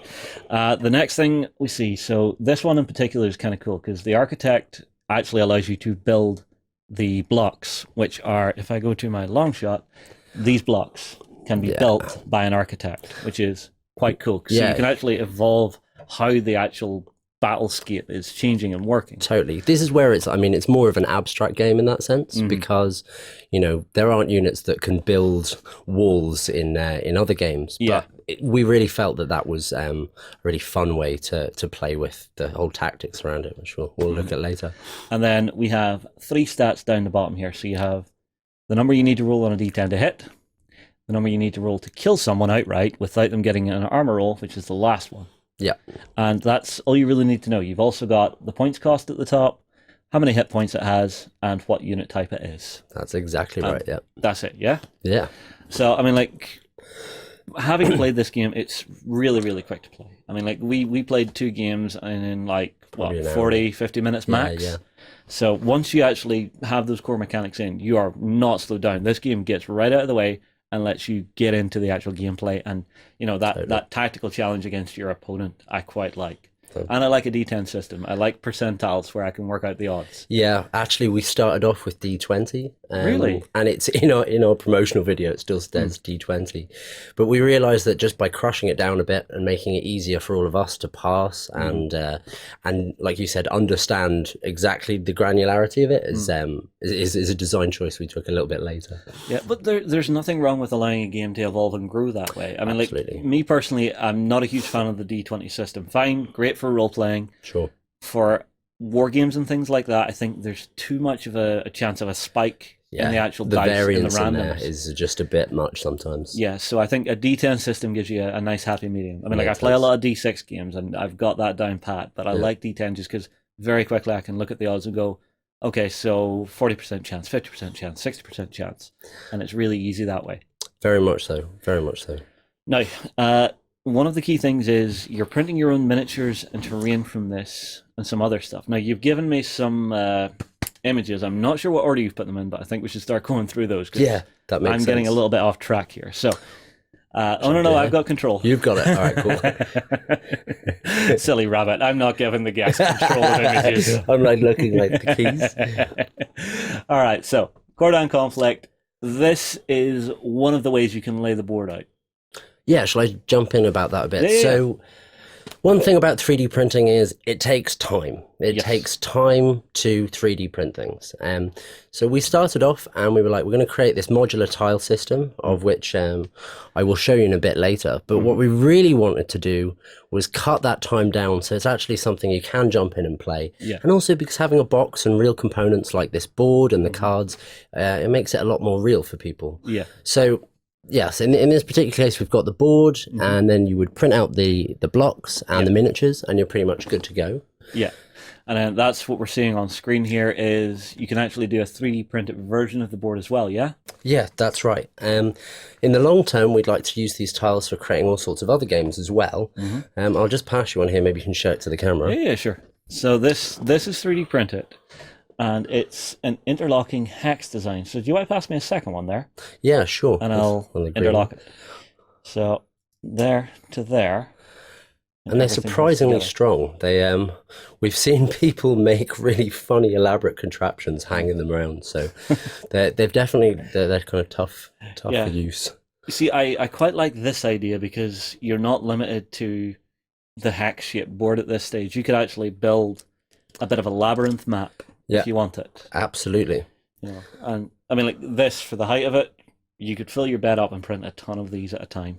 What's really good about these ones, and I'm sure we'll talk more about the 3D printing aspect, but you can print those at really low infill, just 3% infill, and like what's called a 3mm or a 2mm layer height, and you can just churn through them, which is handy. Well, I mean, like we normally use a preset draft setting in like Cura. Yeah. Whenever we're doing terrain and stuff, I'd say you could do the exact same here. Absolutely. And again, I think this ties into what we're saying. You want to print the cool stuff, and it's okay to spend time to print these guys slower in like higher detail. Yeah. Well, I mean, like the miniatures are representative of a unit type within the game. So yes. This is not full-on wargaming miniature. This is most definitely board game piece. Definitely. No, that's a really important distinction to make as well. Essentially, you've got 5 classes of unit. This one's the sniper for the captures faction. And the cards that you have essentially correspond to the type of unit class that you have. Because you can swap out the cards, you have loads of different opportunities and different rules for the units. Yeah. Now, I do like the fact that you've printed this in 2 colors of PLA. Yeah. It makes it really easy to see what unit is for what faction very quickly. I mean, like you've got another one of them here. And it makes it really quick to see, and it looks pretty good even like that. You don't even have to paint it at this stage. Absolutely. However, I should say, so these are the FDM miniatures, but there's also the SLA resin miniatures. And these are the ones that I think we had a friend of ours paint these up, and I'm really, really happy with the quality of them. And I think people that go that route of printing with the SLA resin miniatures can really get those kind of results if that's what they want to do. Yeah, you see, it's something we have experimented with a few times is miniatures in the resin bath and terrain in the FDMs. But I'm quite content with the FDM result that you've got here. It looks more than good enough. I mean, like one of my favorites has to be this guy. Yeah, it's my favorite. Just because he's absolutely huge, and he looks angry. Is he carrying like a bulwark with him, or what? Yeah, this is probably a good moment to segue a little bit into the kind of factions. So these guys are called the Temla, and they basically worship radioactive meteorites that fall across the planet of Cordra. Sounds legit. Yeah, and so their kind of whole process is hunting these things across the continent that have mutated and warped some of them to become really strong, or in some cases maybe just a bit mad. So the thing he's carrying there are a bunch of those meteoric kind of rocks that he carries around, bashes people with them, and they kind of give him strength. Very cool. I like anarchist factions.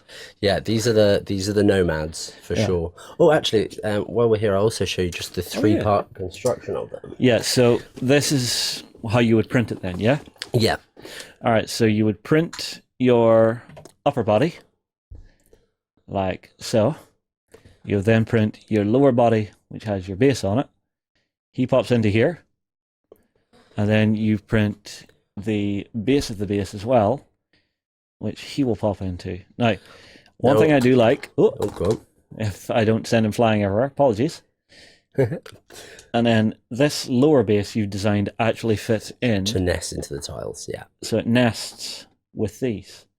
And that's something I quite like, because the number of times I've played games where a miniature gets nudged and the facing is important. Sure. And then you're left arguing with your friend, no, he was facing this way. No, he was facing that way. It's that Bugs Bunny moment of, you went that way. Yeah. I mean, the way that these can nest, I'm a big fan of games that are physical and tactile. The fact that you can pull these in and out, it just feels, it's a fun experience, I think, just from a kind of sensory level. Yeah, and then the actual visual appeal of it, if you look at the image here, seeing everything nested in nicely, it does have a very sci-fi sort of, you're not on the battlefield, you're like a commander sitting in a command room and you've got like a holographic display in front of you showing you enemy troop movements. Absolutely. Yeah, you said that to me earlier. I thought it was a really interesting take on things. Yeah. Well, it's something I quite like whenever I'm seeing a game that is abstract like this. It's how my brain interprets it is what would be the real world place and time when I would be seeing this. And it's something I do a lot. Yeah. All right, next image. Ooh, artwork. I love artwork. So as I was saying, this is the Temla in their kind of nomadic spaces, chasing after the meteoric rocks. Yeah, and you get a really sense of like it's a mining vibe in the middle of this huge cratered area. Yeah, they're a bit of a rough and ready bunch, and they have no kind of strong settlement or anything. They just move around. So it's very much where they find the meteorite, which that actually is the meteorite that they've hollowed out. We kind of had the idea that would be like a temple or something. And what I'm guessing the background for the world is pretty fleshed out then if you're having beautiful pieces like this done. Absolutely. I mean, it's another thing about the 3D printing world to kind of draw upon is so much of that world is based upon existing content that already exists, like, you know, Marvel, whatever. Yeah. But we really wanted to make something that was like completely unique to the project we were doing. So yeah, we've written quite a lot of lore. I should say it's myself and my co-designer Evan who wrote all the world of Cordra, which is, I mean, in a really short description, it's a giant Pangean continent. And the reason why the factions are having kind of conflict now is because you've got lots of earthquakes and platelets that are moving, and everything's becoming a bit of a land grab as countries are trying to defend against where these earthquakes are going to form new continents. I see. We then have lovely high tech. Yeah, these are the captures. So if those guys in red, they're the Temla with the nomadic kind of crazy religious people. These guys are they basically worship technology. They're well on their way to integrating themselves with machines, and they are in the game. They are the powerful kind of really quite deadly units, but they're also very weak. I see. I assume that's these guys in the lovely green and grey. Yeah. So it is. Yeah. Because you get that super nice high tech vibe off them, and I quite like how everything links into this because you can see power cables coming up from one component and then joining into the next is very nice. All those, and I should give credit to our concept artist who said to me, I said, well, what do you think about the shapes? We need these to be distinctive shapes, especially with the 3D printing to really stand out. And he was like, well, spheres are mathematical perfection, and that's what these people are in pursuit of. So there's a lot of spheres and kind of roundedness to these characters. I like it. We then have, this is quite nice. Yeah, this is the new Halfox. So these guys, formerly a giant empire that spread across a large part of Cordra.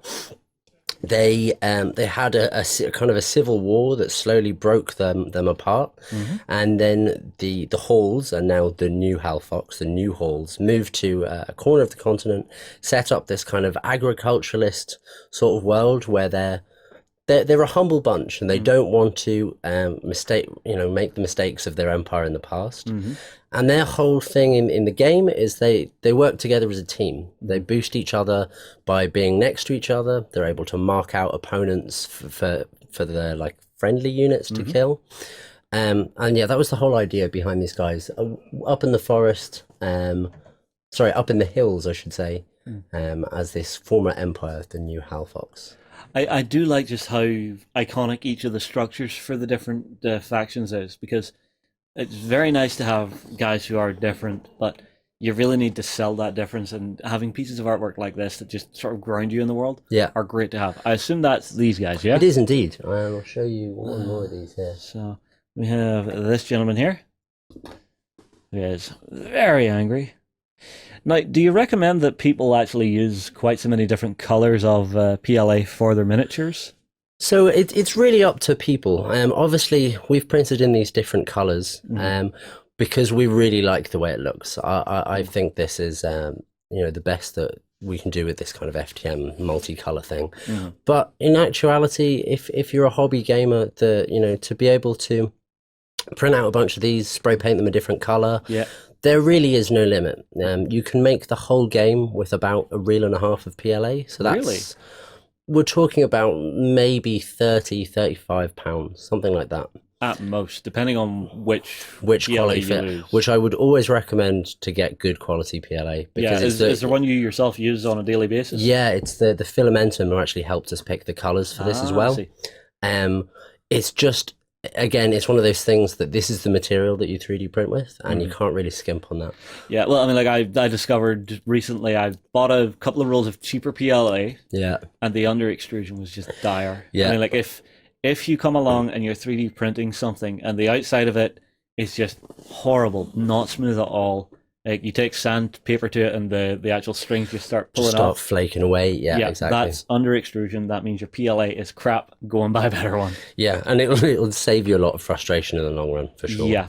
Well, I mean, like recently I've been printing tons of stuff like cosplay things. Yeah, you showed me. Wow. Yeah. But if you use a good PLA for that, you should be absolutely fine. I mean, like I was trying to do some sidearms and just nope, bad PLA. Just falling apart. Give up. Yeah, exactly. So that's really the major consideration when you're trying to 3D print things. Obviously, the printer as well. Yeah. But well, like once you have your printer dialed in, once you have those initial steps done, it's something I've found. I mean, like 3D printing is very quickly becoming something that, like you're seeing here, you can actually just make whatever you can imagine with it. Absolutely. And actually being able to give this as a game to folks and say, look, you get your printer dialed in right. Yeah. You get a good quality PLA. You can have this game, not a problem. Absolutely. And any other games you guys decide to make in the future. Absolutely. And I mean, going back to what I said before, that the way that we're able to give the community games and new playing pieces and content, I don't think anyone's able to do that right now. If I want to sell you an expansion pack, I have to ship you a box with things in it. And I'm really excited for what that could mean in the future. Yeah, we have 2 other games that we're quietly working away on as well. Can I get a hint? Sure. I'm a big fan of dexterity games. So we're building, the working title is Forts, and essentially it's you build up these castles out of modular blocks, and then you're firing articulated little cannons to fire at them. And it's a mixture of traditional components in these. So we'll send people rubber bands and springs and all. Do you get safety goggles with the game? I hadn't really thought about that one. Maybe so. Who knows?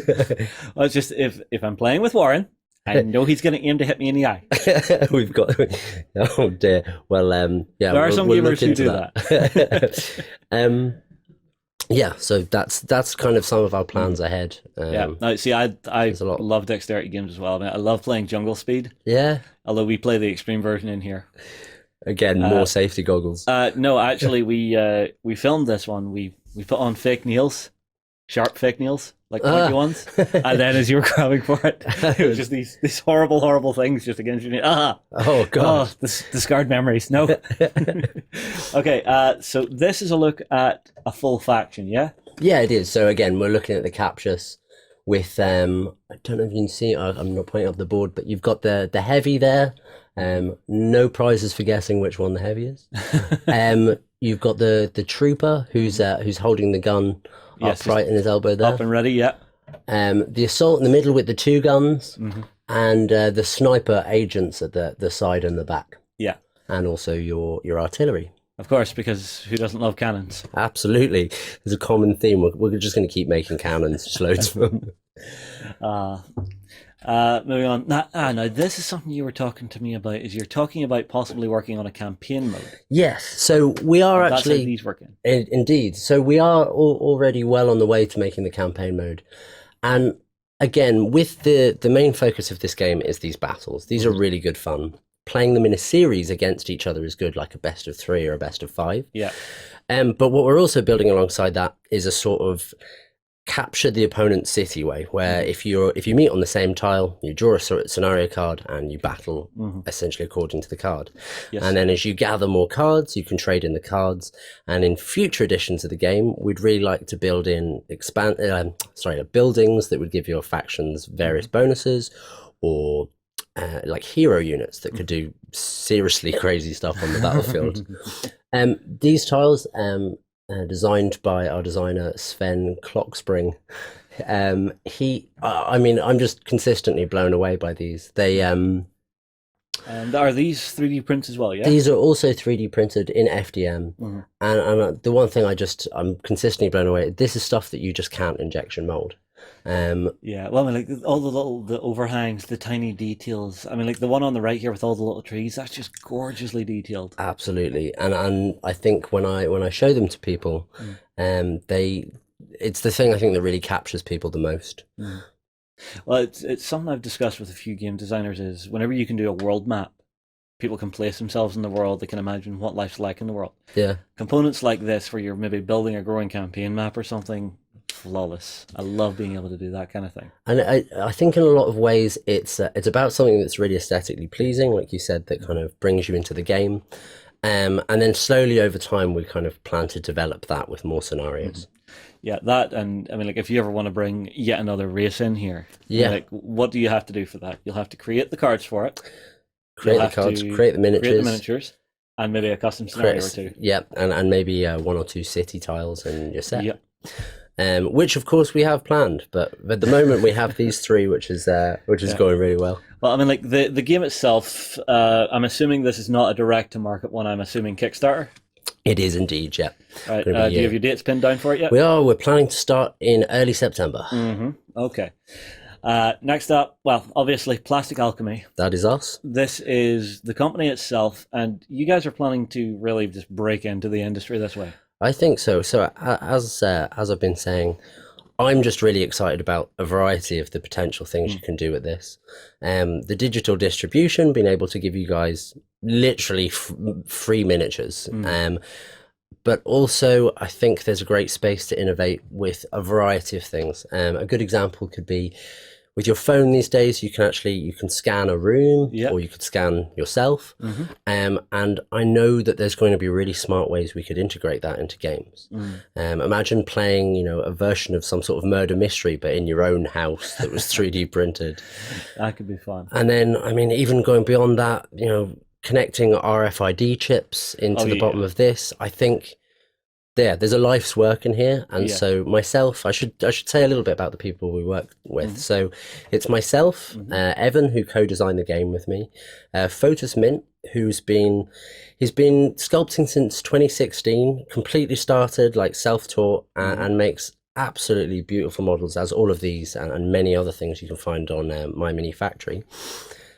Sven, who I also met through that website, who is he's like a UX designer and just has such a clean, fantastic style. He designed all the components, like the blocks and the tiles. And then a guy called Steve Solomon that's helped us make them printable by building inbuilt supports, and generally is kind of like he's a steady head to make sure that we're making a really quality game. I see. Well, this is something you were talking to me about as well. The team you're working with are spread out all across the globe. Yeah, absolutely. We talk through Skype and on Slack as well. So Sven lives out in Australia. Photos lives in Greece. I myself am in London. And Steve is in New Jersey. So it's Jersey been, boy. Yeah, it's been. I mean, honestly, it's been quite an incredible adventure. And again, going back to the 3D printing, someone can make something in Australia, and within a day, I can have it in front of me.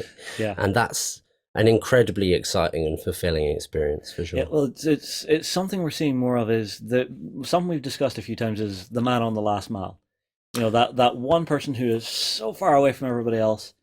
They can never get games. They can never get games on. Yeah. Having things where you can digitally send it to someone is just fantastic. I really hope that that there's going to be some great ways. We were even talking about, imagine all other technologies out there like holograms and all of that stuff, playing with other people, board games across the internet.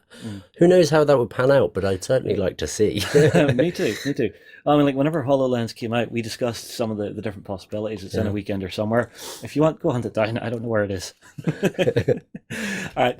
Now, the 3D printing aspect of this. Now, is this a 3D printer you're using for it?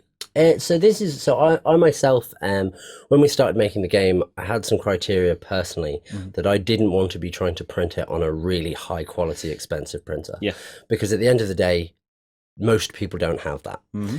So I bought this, which is a Cetus 3D. It's another Kickstarter printer. And I think it's, I can't remember. It's definitely under $200. And it's got quite a small build volume, but it's never let me down. Literally prints these models, no problem, print and go. Well, I have a bit of a challenge for you, because Go on. with us doing a lot of 3D printing in the office, let's you and me sit down, work out what we would need to do to actually run some of these out on our Anycubic i3s that we have in here. That'd be great. I think that's a good way to demonstrate how easy this has become. We'll do that in another video then. Nice, cool. That's a good idea. All right, moving on. So we've got the full game layout here. Yeah, so you've got the world tiles up in the corner there. The only 2 factions. This was shot at a time before we had the final concepts for these. And that's basically all you need to play. It's the blocks, the cards, the miniatures. And if you want, you can print the additional tile components. And I do quite like them, because you can do them in the multicolored, or spray them in a different color. Totally. To actually denote your different zones for some of your actual missions. Yeah, absolutely. The deployment zones and a few other spots. Well, that's one thing we haven't really shown. Let's jump into that. Yeah, the mission cards, because you've got a few of these that you're working on at the minute, but you are working on more. Yeah. So the plan is to go with about 35 into the release. Wow. Because essentially, what's so great about this, I'm sure we'll do it when we play, is you can make up your own maps. In fact, it's probably my favorite part of the whole development process is thinking these up. All right, well, challenge for everybody out there. Well, actually, no, you'd have to watch gameplay first, so just hang fire on that one. But the actual cards themselves, so again, super simple. All the information's here. You've got the points limit of your forces. You've got the actual objectives here, and you've got your map layout here. And it's so quick to put together. I could put this board together in what, 5-10 minutes max? I mean, even less, I'd say. If you're doing the connecting tiles, those that know HeroScape will know, there's a bit of fanookling bits around to get them right. But on a board like this, you're just whacking down the blocks and getting ready to go. It's, I'd say a couple of minutes. Yeah. All right, moving along. Well, that's the last image. There you go. Cauldron conflict. Yeah. Now, for me, this game really scratches a tactical itch for me, because of the way the gameplay actually works. There's a little randomness in there, but not too much. Sure. And your objectives are really clear cut. That, and your board's not ridiculously huge. You're able to move and achieve your objectives pretty quickly and struggle against your opponent. Absolutely.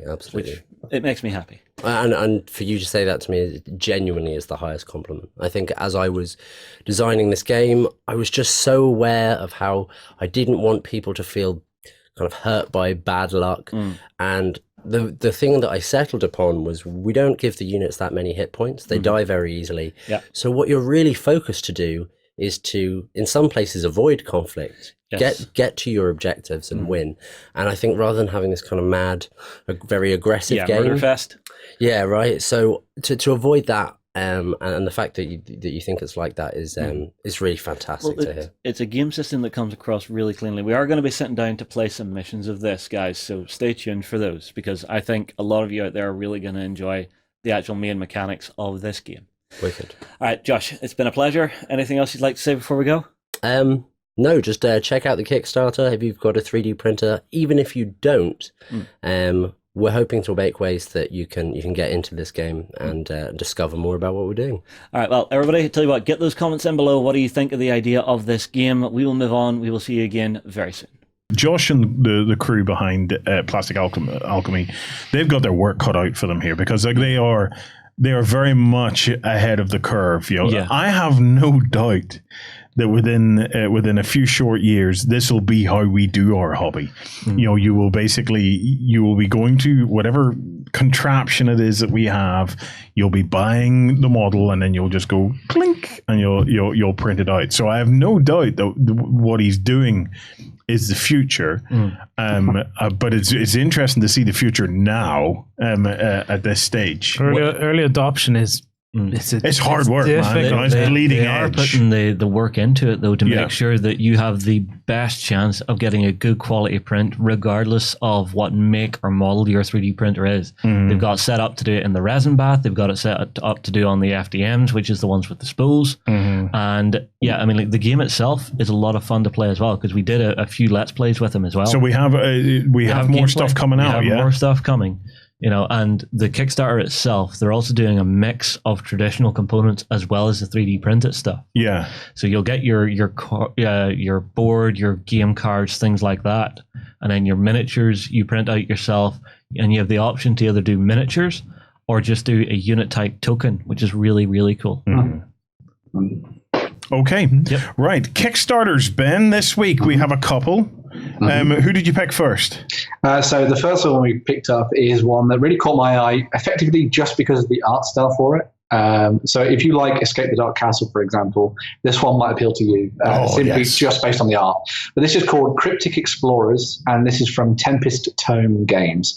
So this is an asymmetrical 2 to 4 player game set in a dark and grim and horrible sci-fi world. You play as what are called cryptonauts, who have been hired by a corporation in the dark future called Nauticus, and they have worked out how to open a portal into the realm of death called the Maw of Thanatos. And you are sent through it to try and reclaim secrets about death and mortality in order to bring it back so that Nauticus can use it to further the sort of machinations of mankind. And if anything we've learned from Doom, this is a bad idea, but anyway, we'll delve further into this. So you will play, 3 players will play, for example, in a big 4-player game, will play as the Cryptonauts, and then 1 player will play as one of, I believe it was 3, could now be 6 goddesses of death. And the whole idea for the Cryptonauts is they're trying to get around the map as quickly as possible to find these secrets and get out before the goddess of death either kills them with her abilities or sends all the monsters after them to rip them apart and sort of drag them off into the darkness of the realm of death. It seems really intense, really spooky. I've watched some of the gameplay videos and reviews for it over on the Kickstarter page, and it seems like a very interesting and sort of very replayable game as well. I think there's like 30 different Cryptonauts to choose from. We obviously then got the 6 different goddesses with all their different powers and abilities, and then the map itself is modular as well, so it can be sort of put down into the tabletop in a whole bunch of different configurations as well. They've also added in loads of lore onto both the character cards and also all the things that you do during the game as well. So they're really trying to make it feel spooky and alien, a little bit weird, a little bit sort of Event Horizon and that kind of thing. And as I said at the start, the thing that really drew me to this to begin with was just the art style. Now, when Escape the Dark Castle came out, that was exactly the same thing that drew me to that. I was like, wow, the art is really cool. I love the retro styling of it. It seems really cool and interesting and different. And obviously the game was amazing as well, which is really good. As you well know from watching us talk about it on the show, this also has that same kind of feel. I love the really weird sort of like dark manga feel to everything to it. It all seems really interesting and sort of it breathes that sort of weird death, the sort of miasma around everything, which I think is really, really cool. So, yeah, this one looks very, very interesting to me. I'm very taken by this one. Fantastic. I'll definitely give it another go. The art style is super creepy. Cryptic Explorers from Tempest Tome Games. There's about 13 days left, guys, and it's doing really well, so go and get stuck in on that. The last Kickstarter is one me and Jerry had a look at. Ooh. This is Future World Creator by GameStart Edizione. If you haven't seen it, we actually we got a sample of this through where we took it apart to show you guys. Yeah, poked things. Ben, you are a big fan of the previous Kickstarter these guys did. Yeah, so when this How did you came find out, this one? Yeah, so when this came out a couple of years ago for the Fantasy World Creator, I really enjoyed it. Picked up a sort of pledge on it. Full disclosure, obviously. Yeah. Picked up a pledge on it, and it was really, really fun. I really liked the sort of drawn art style they'd done for it. They had loads of standees and all kind of things like that. I've basically now got a mountain of tiles that I'm never going to need to buy D&D tiles ever again. Yeah. Which is great. It's all rewritable, so you can write it up with pens and sort of do it in different ways and things like that. So you build up really nice modular dungeons. This is then transferred over into what they're doing with Future World Creator, which instead of it having that sort of hand-drawn style that the Fantasy one did, they've gone full color, really bright poppy art, sort of like alien worlds and facilities and all kinds of things like that, and an absolutely metric ton of standees for aliens, NPCs, characters, heroes, spaceships that are also working on now with the stretch goals and planets and that kind of thing too. So if you're playing something like Starfinder, for example, by Paizo, this is a really good sort of like entry point for picking up pretty much everything you need to play that kind of game, which is really cool. Or as well as that, any kind of skirmish game too, which would be really awesome. Infinity running down a corridor somewhere. Exactly. The other cool thing about this as well is that they've sort of developed a little bit further than what they did in the Fantasy World Creator. So if anyone's seen the video that we put out earlier in the week where you guys were looking through this, they're sort of working on both a game for the terrain set itself and something that works for role players too. So the game itself is going to be for 1 to 4 players, and it's done by Jonathan Gilmour, which sounds really awesome. So you've got that kind of like skirmishy sort of dungeon crawling style thing going on there. But then there's also going to be an adventure done for role playing games, which is entirely rules agnostic, which is called Bracken's War Blood of Edaria, which is done by Guy Schlander. So this is another separate entity as well. So they've already thought about what you might want to use this terrain and these standees for ahead of time and put that in as part of the Kickstarter as both add-ons and stretch goals, which I think was a really, really good idea. And as well as that, they've sort of worked on sort of an iteration of their app as well. So if you want to spend some time sort of killing a few hours like Warren and Jerry did, building random dungeons and seeing what you can make with it, they've got that kind of thing in the works as well. So the guys at GameStart Edizione have done a lot of work when it comes to try and like make this feel like a full product. And as far as I can tell from the fantasy one, this one's going to be just as good. So very cool stuff. Where's my off-kilter? Yes, it's one of our favorite tokens in it is the off-kilter token. We're thinking that's a useful one. That's a useful one. Yeah, they've added anything you could think of and quite a few things that nobody has thought of. Yeah. You're going, It's an incredible product. I've got to say, it's a mind-blowing product in many respects because of the sheer scale of the undertaking of it. And this is before they potentially unlock a bunch more stuff through stretch goals. Yeah, and also and the like. So if people go back and have a look at our little play with it that we did, there were several things in it that are actually up for discussion, debate on the Kickstarter itself. So things like even symbols that they've used for floor levels, they've got various choices that they want backers to actually go in and start voting on. There even things like the card backs, how they design the standees, so whether or not you're looking at the front or the back, and they've gone, well, look, we're talking about maybe doing desaturation, or maybe we'll go black and white, or maybe we'll put a different color on. Vote now type. So they've got an idea of where they want to go, and they're looking for input. So rather than produce something and then the community go, that's very dark, I can't really see what's going on there.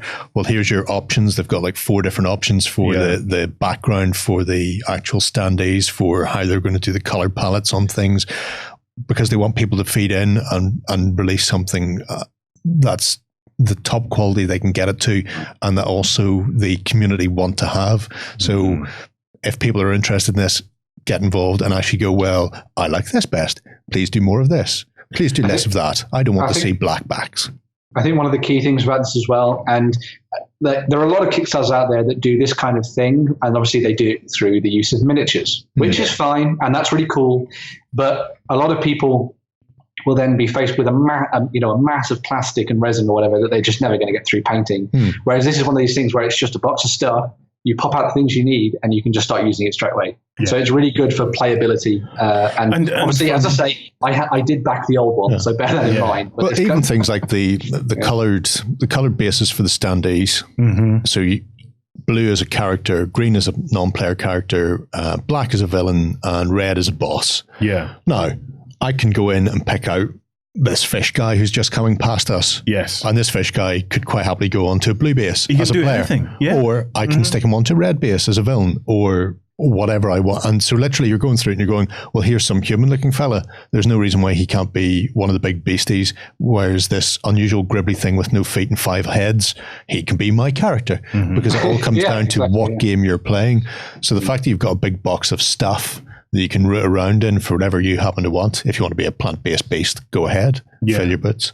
It's a great toolbox. Another interesting aspect to this is the way that they're expanding it. They have a deep space expansion potentially there as well. So even your journeys between planets, can have kind of a space battles mapped out and stuff. As a role-playing resource, I think that this is potentially more useful than, for example, a Reaper Bones package. Do you know what I mean? Like Reaper Bones, you get like 1 million minis in it, right? And then you have to sit and put them all together and then try and paint them or whatever else. Great. This here, it is great, but this, if you and your buddies,